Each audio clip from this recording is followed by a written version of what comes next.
चलो हेडिंग का जो particle nature,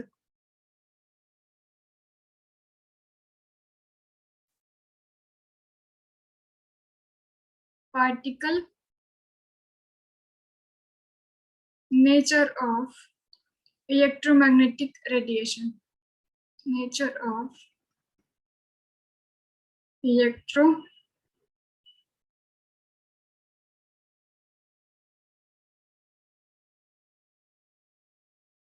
magnetic radiation.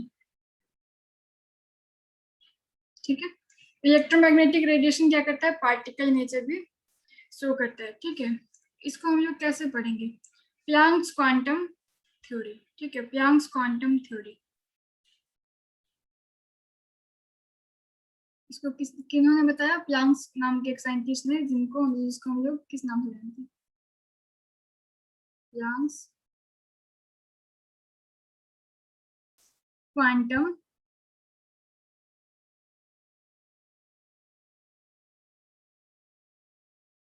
Theory.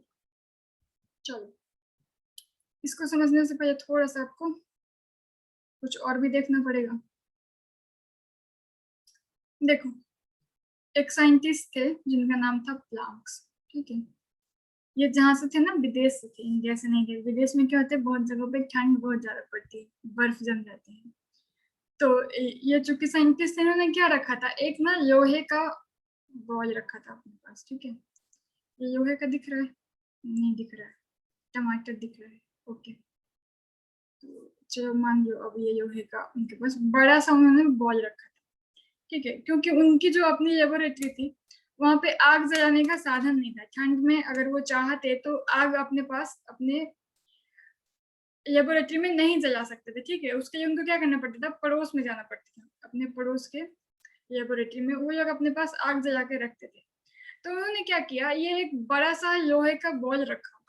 ये क्या करते थे, वो बगल वाला जो फर्नेस था जहाँ पे भट्टी थी आग जलाने का, तो ये जब जाते थे उसमें रख देते थे इसको, उसमें इसको रख देते थे गर्म होने के लिए। मैम एक बार फिर से शुरू कर दीजिए स्टोरी।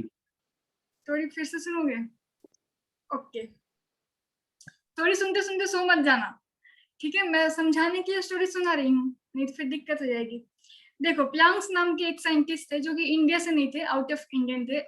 ऐसे जगह से थे जहाँ पे ठंड ज्यादा पड़ती थी, इतनी की बर्फ जम जाती थी। तो वैसे में क्या है, बिना आग के थोड़ा काम करना मुश्किल है, और उस जमाने में उतना ज्यादा एसी कूलर और जो भी क्या है हीटर वीटर का नहीं था साधन, लोग आग जलाया करते थे। तो इनके यहाँ फर्नेस नहीं था, आग की भट्टी नहीं थी, बाजू वाली लेबोरेटरी में आग की भट्टी थी। तो ये क्या करते थे, जब भी इनको जरूरत होती थी, ये अपने जो बड़े से लोहे का बॉल रखे थे उसको ले जा करके उस फर्नेस में डाल देते थे। कुछ समय के बाद जब वो गर्म होता था तो उसके साइज का चिमटा, उससे इसको निकाल करके लाते थे और अपने पास रख देते थे, अपने लेबोरेटरी में रख देते थे आसपास में। तो ये क्या किया, ये तो गर्म हो गया और धीरे धीरे अपना हीट तो रिलीज करेगा, ठंडा तो होगा। तो ये कुछ समय तक, जब वो हीट कर देते थे तो कुछ समय तक ये इससे काम उनका चल जाता था। ये इतनी गर्मी देती थी। जैसे देखो, हम लोग बाहर जाते हैं तो क्या होता है, सन से हमारे शरीर में आके गर्मी लगती है, सन हीट रिलीज कर रहा। तो ये बॉल का गोल, ये लोहे का बॉल है, ये भी इतनी सारी एनर्जी जो एब्जॉर्ब करके रखा है उसको रिलीज करेगा।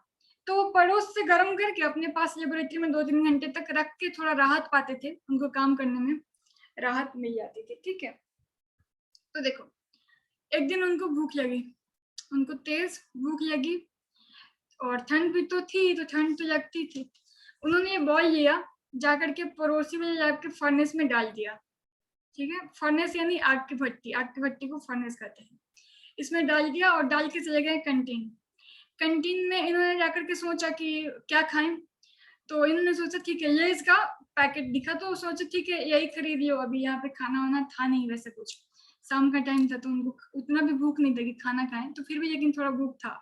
उन्होंने 20 पैकेट, अमीरी दिखाया उन्होंने, साइंटिस्ट थे, 20 पैकेट लेस का खरीदे, आए अपने ऑफिस में बैठ गए, कोल्ड ड्रिंक भी लिया साथ में, और लेस का 10 पैकेट ये खा गए।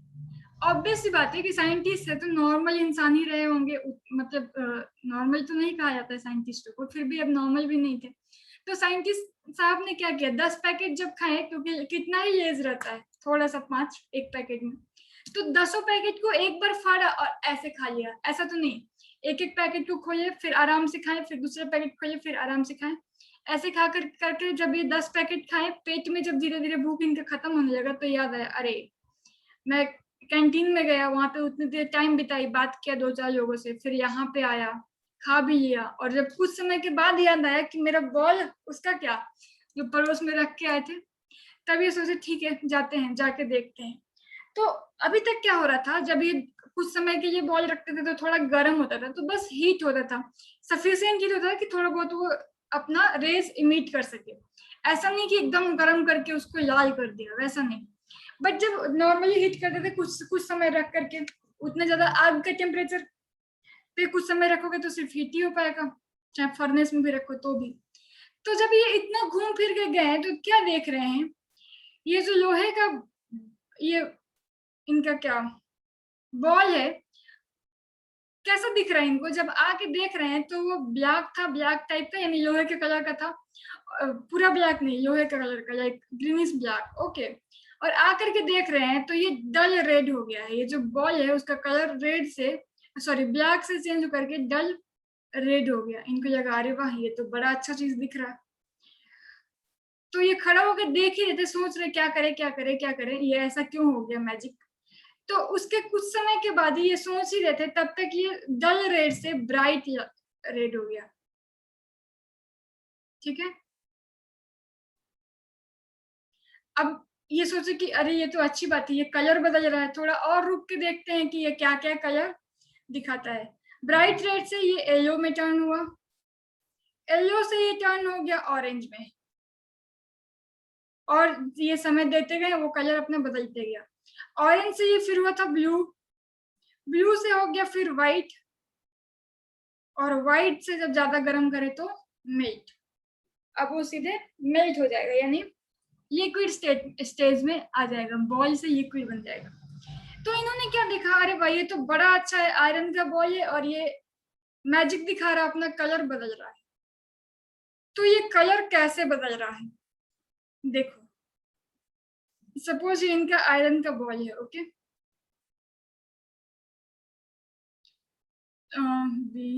BALL।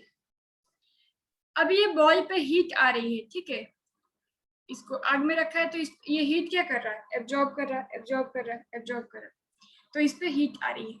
अब हीट आती कैसे है, इन्होंने क्या देखा, जैसे जैसे हीट आ रही है, अगर हीट को और बढ़ा रहे हैं यानी और ज्यादा एब्जॉर्ब कर रहा है तो ये डल रेड हो गया, और थोड़ा हीट एब्जॉर्ब कर लिया तो ब्राइट रेड, और हीट एब्जॉर्ब किया तो येलो, और ऑब्जॉर्ब किया तो ऑरेंज। ऐसा नहीं है कि जो अपना आयरन है उसको फर्नेस में रखा और व्हाइट हो गया, या फिर लिक्विड बन गया, या ब्लू हो गया और फिर लिक्विड हो गया। टेम्परेचर तो सेम था ना, टेम्परेचर मान लो फर्नेस का 500 रखा, ठीक है, सपोज मान लो, चाहे जितना भी मान लो उतना रखा, ओके। तो अब टेम्परेचर तो सेम ही है, उसको हम लोग नहीं ज्यादा घटा बढ़ा रहे हैं, तो भी ये कलर चेंज कर रहा है, कैसे, धीरे धीरे कलर चेंज कर रहा है उतने ही ज्यादा टेम्परेचर पे, इवन आगे जाके मेल्ट भी होगा, क्योंकि वो एनर्जी को एब्जॉर्ब कर रहा है, एनर्जी को एब्जॉर्ब कर रहा है, और एनर्जी इतना ज्यादा एब्जॉर्ब करने के कारण ही वो डिफरेंट डिफरेंट कलर चेंज कर रहा है, ठीक है। यानी ये एनर्जी क्या है, इसी को तो मैंने बताया था, ये क्या है, इलेक्ट्रोमैग्नेटिक वेव इसको हम लोग कहते हैं। इलेक्ट्रोमैग्नेटिक वेव के फॉर्म में ये इसकी रेज आ रही है या एनर्जी आ रही है और ये एब्जॉर्ब कर रहा है। तो इनके हिसाब से, प्लैंक्स क्वांटम साहब के हिसाब से, जो ये इलेक्ट्रोमैग्नेटिक वेव आती है ना, वो एक ही बार आकर के पूरी नहीं गिरी, जैसे ये साहब ने 10 चिप्स के पैकेट फाड़ के इकट्ठे नहीं खाया, एक एक करके खाया।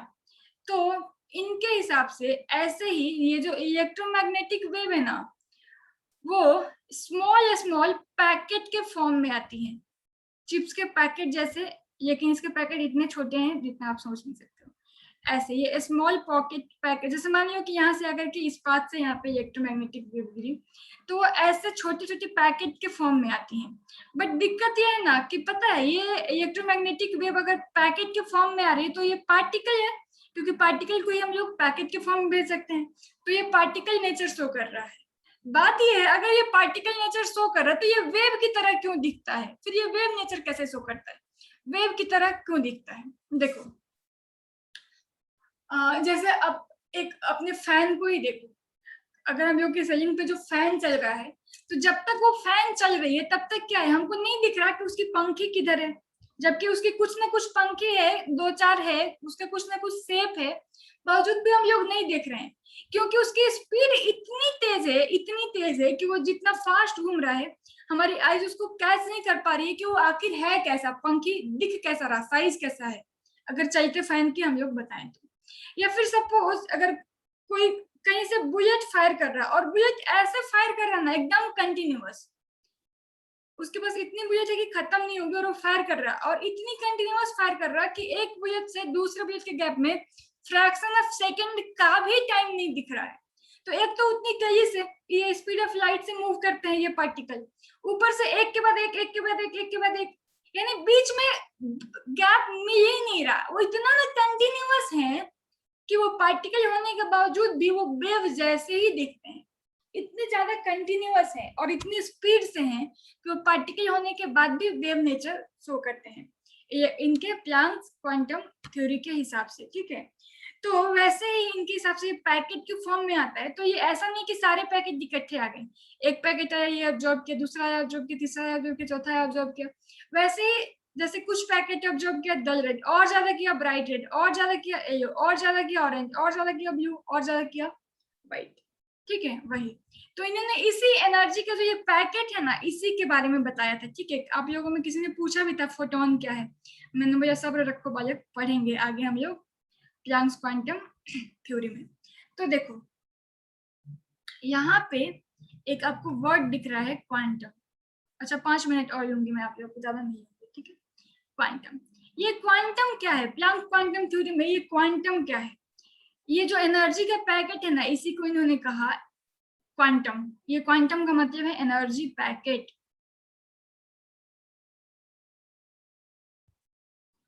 पैकेट मास नहीं होता, इस पैकेट का मास नहीं होता है, बट फिर भी मोमेंटम होता है, मास नहीं होता है फिर भी मोमेंटम होता है, बहुत विचित्र है ये।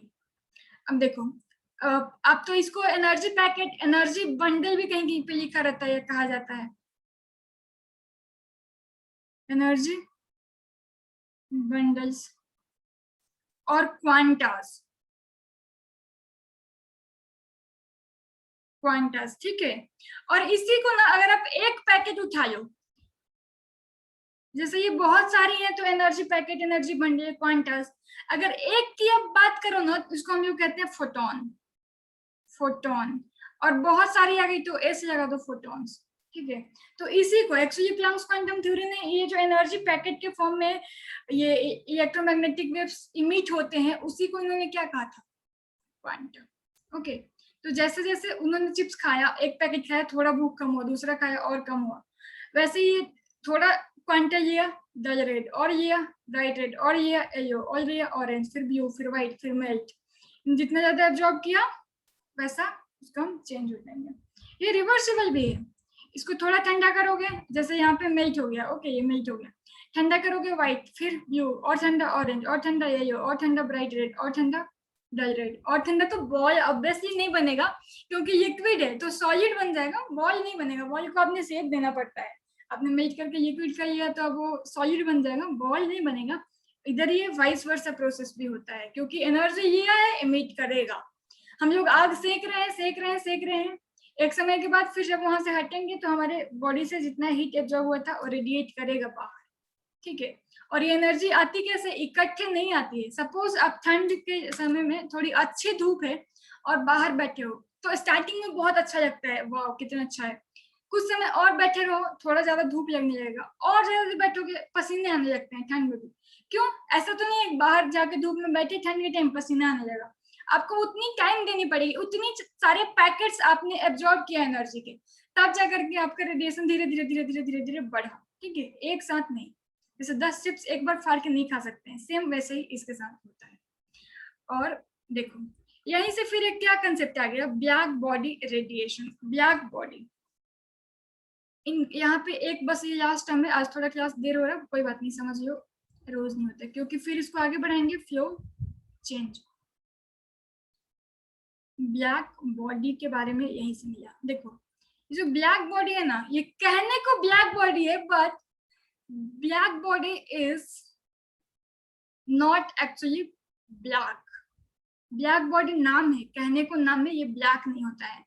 और देखो ये ब्लैक बॉडी पता है कैसा क्या है? Ideal body.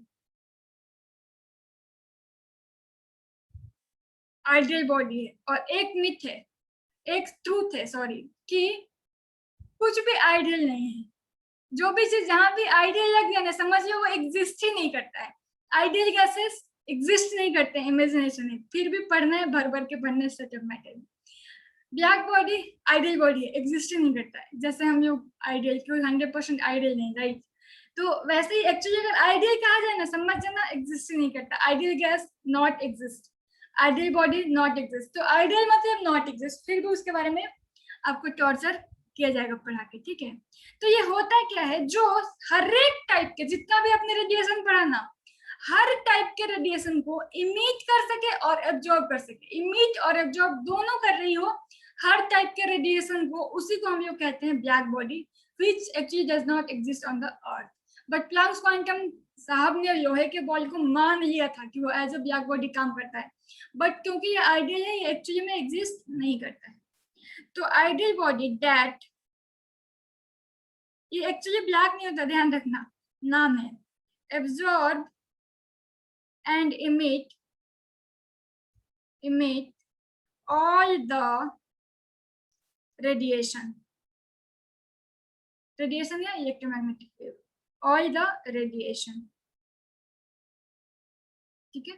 ऐसा बॉडी, ऐसा आइडियल बॉडी जो सारे हर एक type, like cosmic rays, gamma rays, alpha beta, infrared, beta नहीं सॉरी, बीटा रेज भी होती है वैसे, लेकिन इंफ्रारेड, जितने भी रेडियो वेव जो भी आपने पढ़ा, हर एक तरफ के वेव को एब्जॉर्ब कर सकती है और रिलीज कर सकती है, और उसको कोई हार्म नहीं होगा, ठीक है? नॉर्मली ऐसे कर सकती है। तो उसी को हम लोग कहेंगे black body which actually does not exist, ठीक है? अब देखो, तो कुछ ना कुछ तो होगा, ऐसा हम लोग मानते हैं ना। इसका एग्जांपल होता है सन। मैंने कहा अर्थ पे कुछ एग्जिस्ट नहीं करता आइडियल, तो सन एज अ ब्लैक बॉडी काम करता है। सन एज अ ब्लैक बॉडी काम करता है। सन के पास से कुछ ना कुछ अमाउंट में सारी रेज इमिट होती है और वो सारी रेज को एब्जॉर्ब भी कर सकता है। तो सन एज अ ब्लैक बॉडी काम करता है, ठीक है?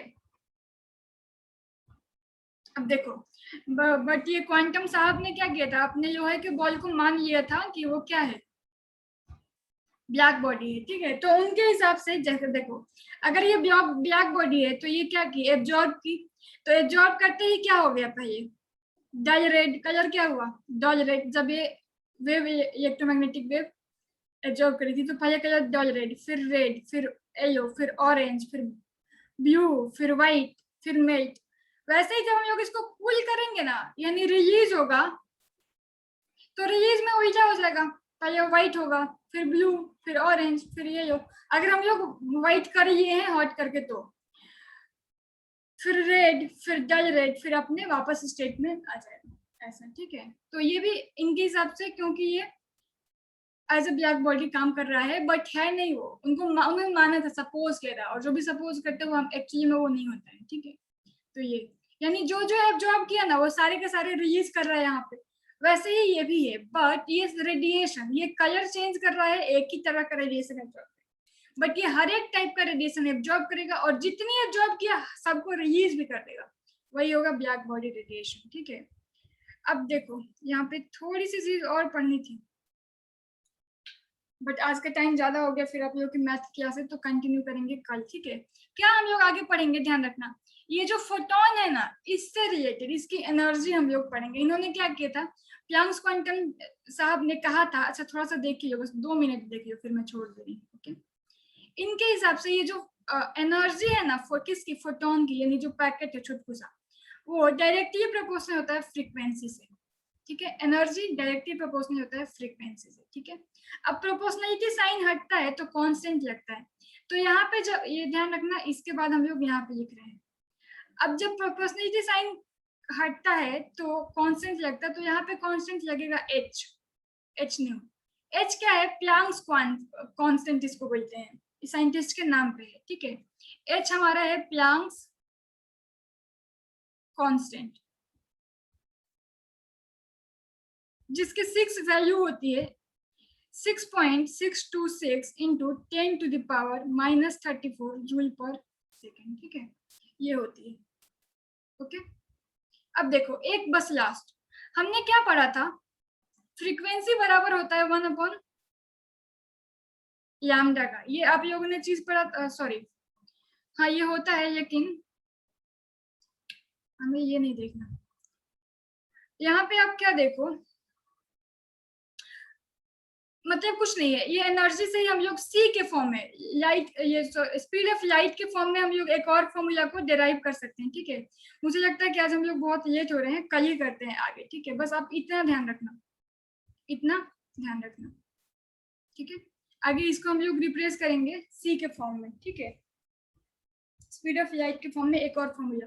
तो मैं ध्यान रखना, मैं आगे यहीं से बताऊंगी। एनर्जी ऑफ फोटॉन से मैं स्टार्ट करूंगी, एक छोटा सा फॉर्मूला मिलेगा, एक यही मिल गया, E equal to H nu. और एक कल हम लोगों ने जो फॉर्मूले पढ़े हैं 3-4, वहां से न्यू के जगह पे कुछ और यहाँ पे रिप्लेस करेंगे छोटा सा, और आगे कंटिन्यू करेंगे, कुछ न्यूमेरिकल बनाएंगे, फिर आगे। इसको आप लोग ध्यान से पढ़ना। ब्लैक बोर्ड रेडिएशन अगर मैं ऐसे समझाती बहुत मुश्किल होता, ये भी समझना बहुत मुश्किल होता है बच्चों को, बट अब आप ध्यान से रखना। बस मुझे आपको फोटॉन समझाना था, और क्यों ये पार्टिकल नेचर शो करता है, कैसे शो करता है, ये समझाना था। ध्यान रखना। मिलते हैं कल। Have a pleasant evening.